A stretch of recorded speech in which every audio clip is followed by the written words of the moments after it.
Yes, we have here Alabang Bang Bang Muntinlupa. Yes. Hello. Hello. Yes, I was so happy sa yung performance. Talaga namang nadimbal ang lahat. Napatili ka din. Yes. Napatawa ka din ba? Nagulat ka din ba? Gulat. Alam mo, sinabi ko yun sa aking vlog na kung may gusto kong panalunin because it was so grandiose, it was you. Yeah, it was true. Totoo yan. Sabi ko, ikaw ang gusto kong panalunin. Actually, it's my first national pageant naman. My first real national pageant. Kaya there's some room for improvement naman. And there will be always the next one, and there will always be more tumbling soon. So, hindi na tumbling next time. Actually, hindi na tumbling next time kasi this is the only pageant that I can do tumblings. Kasi it's Miss Grand. Pero ikaw yun, yung personality, that's your personality. My personality. Actually, if I could describe my Miss Grand journey, it will be laro. Yeah. Playtime. Actually, but we love it. We Yeah, love yeah. it so much. We love the playtime of you. Yes. We love the laro. Talaga naman ikaw ang nagbigay pong buhay sa aming mga akla dito ng mga manunod right here. grabe. Most probably, I'm gonna join more soon. Yeah. More pageants soon.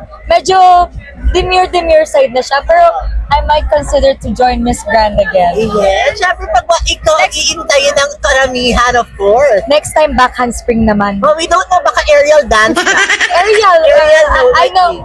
Guys, I'm a ex-cheerleader from San Beda and Zobel. Oh. Kaya I know how to do.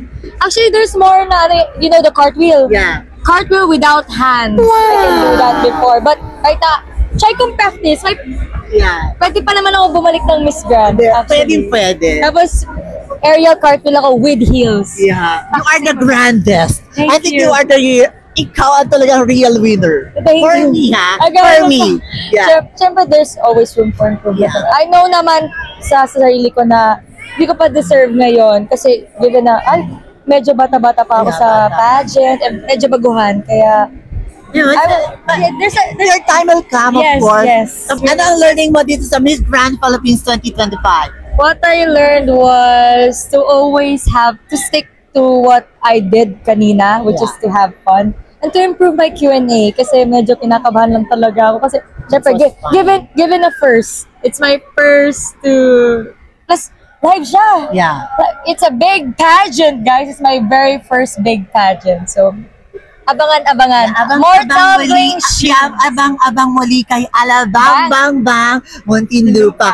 Thank you so much, and we will be looking forward for you in any other pageants na ating mga makakaharap on the future. Yes, abang. Bang Bang Bang. Tumbling soon. Thank you so much. Thank you so much Thank you po. so much. Thank you so much. Wow.